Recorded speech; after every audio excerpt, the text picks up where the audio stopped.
নমস্কাৰ। আজি আজি আমি সকলোৰে আগত এটা ভাল খবৰ আনিছোঁ।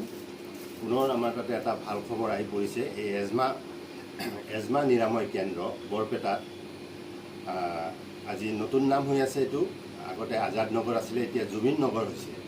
এই বৰপেটা টাউনৰ জুবিন নগৰ ঠাইত আমাৰ ষ্টাব্লিছ এই এজমা নিৰাময় কেন্দ্ৰ। এই এজমা নিৰাময় কেন্দ্ৰ আমি দীঘলীয়া আজি ক'ব গ'লে 9-10 বছৰ ধৰি চলাই ৰাখিছোঁ। এই 9-10 বছৰত আমি বহুত এজমা ৰোগীসকলক, এলাৰ্জি ৰোগীসকলক ট্ৰিটমেণ্ট দি আমি নেচাৰেল পদ্ধতিত আমি সম্পূৰ্ণ সুস্থ কৰিবৰ কাৰণে সক্ষম হৈছোঁ। তাৰ এটা উদাহৰণ আহি পৰিছে। এইটো বৰপেটাৰে ল'ৰা এজন এজমা খাইৰুল ইছলাম আমাৰ মাজত চিকিৎসা হৈ আছিলে।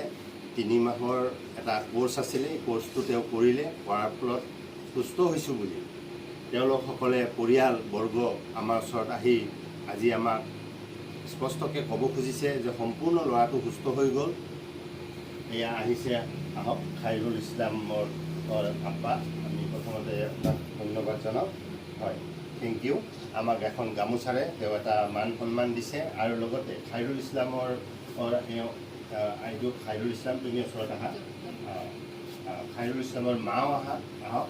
এই খাইৰুল ইছলামৰ মা, তাৰ আব্বা, এই ল'ৰা, এওঁলোকসকলে বহুত দীঘলীয়া সময়ৰ পৰা এজমা ৰোগত ভুক্তভোগী হৈ বহুত চিকিৎসা কৰি ভাল নাপাওঁ বুলি আমাৰ খবৰত, আমাৰ এই চিকিৎসা কেন্দ্ৰৰ খবৰ পাই তেওঁলোকে চিকিৎসা লৈছিলে। এই 3 মাহ কোৰ্চৰ ভিতৰত তেওঁলোকে সুস্থ হৈ উঠা বুলি একো অসুবিধা নাই বুলি আজি এইখিনি আমাক ক'ব আহিছে। আচ্ছা, খাইৰুল ইছলামৰ আব্বাই ক'ব তেওঁ কিমান দীঘলীয়া সময় কষ্টত আছিল আৰু কিমান কষ্টত আছিল, এতিয়া কিমান ভাল পাইছে তেওঁ সকলোখিনি ক'ব। আপুনি কওক, আপুনি আমাৰ ৰাইজক কওক এইখিনি চিকিৎসালয় কেনে পালে। অলপ ডাঙৰকৈ কওক। অলপ জন্মৰ পৰাই তেখেতৰ এজমা আছিলে। হয়, চাই কওক, জোৰে কওক। আচ্ছা, তেওঁ কৈছে বহুত চিকিৎসা কৰি ভাল পোৱা নাছিল বোলে আৰু আমাৰ ইয়াত আহি সম্পূৰ্ণ সুস্থ হৈছে। আৰু এতিয়া তেওঁ কেনে খোৱা লোৱা বা ঔষধ পাতি কিবা খায় নেকি, এইবিলাক কওক। এতিয়া ঔষধ পাতি একো নাখায়। আচ্ছা, তেওঁ ঔষধ পাতি এতিয়া খাব লগা নোহোৱা হৈ গৈছে আৰু ৰাতি শুৱতে কষ্ট নাপায়। এতিয়া খেলিলে, স্কুল গ'লে, কিবা খাৱাৰ পৰা কোনো কষ্ট নাপায় বুলি ক'ব খুজিছে। এইখিনি হ'ল তেওঁলোকৰ এটা শান্তিৰ কথা। তেওঁলোকে সুস্থ হোৱাৰ প্ৰমাণ দাঙি ধৰি আজি যিখিনি আমাৰ ওচৰত তেওঁলোকে এটা উপহাৰ লৈ আহিছে, সেই উপহাৰটো কি আনিছে আমাক দিবৰ কাৰণে দেখাই দিয়ক আৰু এই উপহাৰ কিয় দিলে সেইটো কওক। এনেকুৱা এটা ভাল এটা উপহাৰ লৈ তেওঁলোকে আমাক ইয়াতে দিবৰ কাৰণে আহিছে। বহুত ভাল লাগিলে আমাৰ সকলোৰে আগত এই খাইৰুল ইছলামৰ মা বাবাই এই এটা বস্তুৰ সুন্দৰ এটা উপহাৰ লৈ যে আহিছে। এই চেণ্টাৰখনৰ কাৰণে এটা ভাল কাম কৰি দেখুৱাব পাৰিছোঁ বুলি, ভাল কাম এটা হৈছে বুলিয়ে দিছে।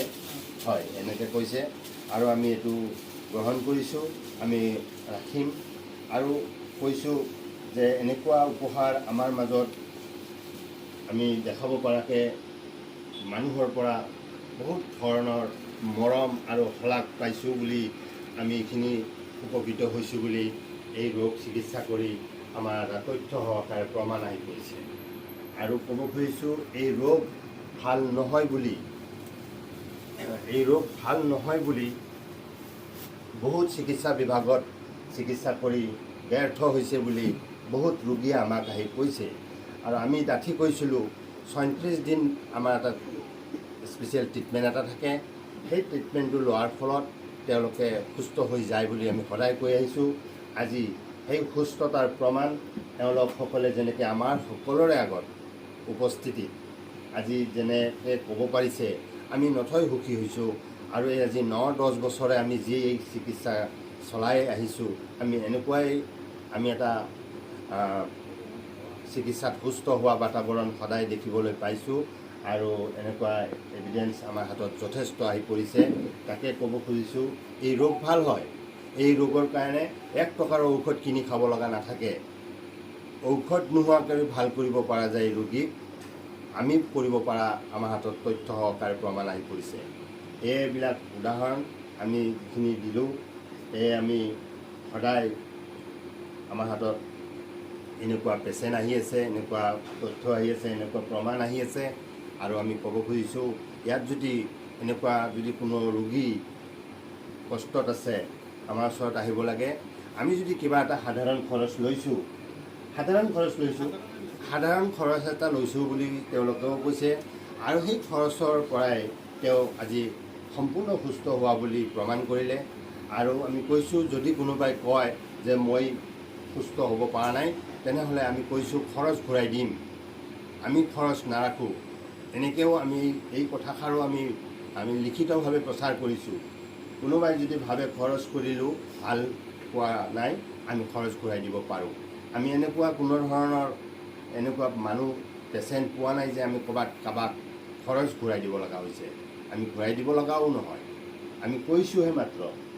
কথা হ'ল সেইটোৱে যে ঔষধ নোহোৱা কৰি এই ৰোগ ভাল কৰাৰ আমাৰ হাতত এটা চিকিৎসা পদ্ধতি আছে। নেচাৰেল চিকিৎসা পদ্ধতি বুলি কওঁ। এক্সাৰচাইজ, নেচাৰেল পেথি, এনেকুৱা যি উপায়েৰে আমি আজি এটা বাউণ্ড টাইম কৰি ৰাখিছোঁ। 36 দিনৰ ভিতৰত ইয়াৰ ৰিজাল্ট 100% আহিব লাগিব। আৰু আমি এনেকুৱা ৰিজাল্ট আমি সদায় সঘনাই আমি পাব সক্ষম হৈছোঁ। গতিকে তেওঁলোকেও, আপুনি মা হৈ কি ক'ব? এই ল'ৰাটো সুস্থ হৈছে, আপোনাৰ ভাষাত কওক, কিমান সুস্থ হৈছে বা কিমান শান্তি পাইছে কওক। আপুনি কওক, তেতিয়া মানুহে শুনিব, এই মানুহে শুনিব। কওক, হয়, ইয়াক লৈ কিবা কষ্ট খাইছে নেকি আপুনি? কিবা কষ্ট খাইছে নেকি আপুনি? যেতিয়া বেমাৰ হৈছিলে কষ্ট হৈছিল আপোনাৰ? বহুত কষ্ট হৈছিল? আচ্ছা আচ্ছা, সেইটো কথাই কওক, কিমান কষ্ট হৈছিল বা এতিয়া বহুত মেলা কষ্ট হৈছিল? অঁ, আল্লাহ ভালো হৈছে, একদম শান্তি। আৰু আমি কৈছোঁ, জীৱনত মই জীয়াই থকা দিনত যদি কিবা অসুবিধা হয় তাৰ কাৰণে মই 1 টকাটো মই নলওঁৱে। আৰু মই তাৰ দায়িত্বত থাকিম। সি যদি কিবা কষ্ট অনুভৱ কৰে, এনেকুৱা আমি সদায় কৈ আহিছোঁ। আৰু আমি সদায় কৈছোঁ যে আমাৰ ইয়াতে এবাৰে যে চিকিৎসাৰ কাৰণে সেইকেইটা দিন কোৰ্চত থাকিব লাগে, মানে কোৰ্চটো কৰিব লাগে, আৰু তাৰপিছত নালাগে। কোনো দিন আৰু চিকিৎসাৰ কাৰণে আমাৰ ওচৰত আহিব লগা আমি দেখা নাই। আৰু আমি কৈছোঁ, দৰকাৰ থাকিলে আহিব, তাৰ কাৰণে খৰচ ভৰিব নালাগে। এয়ে আমাৰ সকলোৰে পৰা এনেকুৱা ধৰণৰ আমি সদায় মাত এষাৰ পাই আছোঁ। এই চিকিৎসা শেষ হোৱাৰ সময়ত তেওঁলোকে আমাক সন্তুষ্টৰ এটা প্ৰমাণ দিয়ে। আৰু এটা শলাগ লৈ আমাৰ ইয়াৰ পৰা সকলোকে এটা মাত দি এই অনুষ্ঠানৰ পৰা তেওঁলোকে এটা সুস্থ হোৱাৰ কথা কৈ এনেকৈ যায়। গতিকে তেওঁলোকৰ কাৰণে যি পৰিয়ালবৰ্গ, মা দেউতা আহিছে, আমি তেওঁলোককো ধন্যবাদ দিছোঁ। এইখিনি কথা আমাৰ ওচৰত আহি ক'বৰ কাৰণে তেওঁলোকে অলপো কুণ্ঠাবোধ কৰা নাই। আৰু তেওঁলোকে সুস্থতাৰ কথা মানুহ বহুতকে কৈছে। আৰু আন মানুহৰ পৰা গম পাইহে তেওঁলোকে চিকিৎসা কৰিব আহিছিল, হয়নে নহয়? তেওঁলোকক অন্য কোনোবা ৰোগী আমাৰ ইয়াত চিকিৎসালয় ভাল হোৱা বুলি শুনিছিল, তেওঁলোকে পঠাই দিছিল, তেতিয়া আপোনালোকে আহিছিল। নিজৰ কোনোবা আহি চিকিৎসা লৈছিল বুলি কৈছে আৰু ভাল হৈছে। আৰু সেই ভাল হোৱাৰ খবৰ শুনি তেওঁলোকেও আজি আমাৰ ইয়াত চিকিৎসা লৈ এতিয়া তেওঁলোকেও ক'ব খুজিছে যে আমিও সুস্থ হৈ গ'লোঁ। এইখিনি ক'লোঁ। আৰু লগতে তেওঁৰ উজ্জ্বল ভৱিষ্যত কামনা কৰিছোঁ। এই ৰোগ যেন তেওঁৰ জীৱনত আৰু নাহে। আমি সকলোৱে এই জটিল ৰোগৰ পৰা সুস্থ হোৱাৰ কাৰণে তেওঁলোকৰ কাৰণে আমি এটা হাত চাপৰি বজাই আশীৰ্বাদ দিব খুজিছোঁ। সকলোকে হাত চাপৰি এটা বজাই তেওঁলোকক আশীৰ্বাদ দিওঁ যাতে ওপৰলাই তেওঁলোকক দীৰ্ঘায়ু কৰে, এই ৰোগমুক্ত হৈয়ে থাকে আৰু কোনোদিনাই ৰোগৰ সন্মুখীন হ'ব লগা নহয়। আমি এনেকুৱা দেখা নাই। আমাৰ ওচৰত পুনৰ ঘূৰি আহিব লগা ৰোগী 9-10 বছৰৰ ভিতৰত আমি দেখা নাই। Thank you. আমি আপোনালোকৰ এই উপস্থিতি আমি খুব শান্তি পাইছোঁ। এনেকৈ আহি কয়, বহুতেই কয়। আৰু যিখিনি বস্তু আমাৰ ইয়াতে মানুহে উপহাৰ হিচাপে দিছে আমি সযতনে ৰাখিছোঁ, তাকো আমি দেখাব পৰাকৈ আছে। এইবিলাক সকলো যি আমি সজাই ৰাখিছোঁ, এই ড্ৰেছিং আইনা পৰ্যন্ত মানুহে দি গৈছে, সেইবিলাক শ্ব'কেছত এই জাতীয় বস্তুবিলাক দি গৈছে, শৰাই, এই ঘড়ী, এই জাপি, তেনেকুৱা ধৰণৰ বিভিন্ন ধৰণৰ বস্তু আমাক মানুহে দিয়ে। আমি সেইবিলাক সন্মানেৰে আমি গ্ৰহণ কৰিছোঁ আৰু যতনাই ৰাখিছোঁ। ঠিক আছে, থেংক ইউ।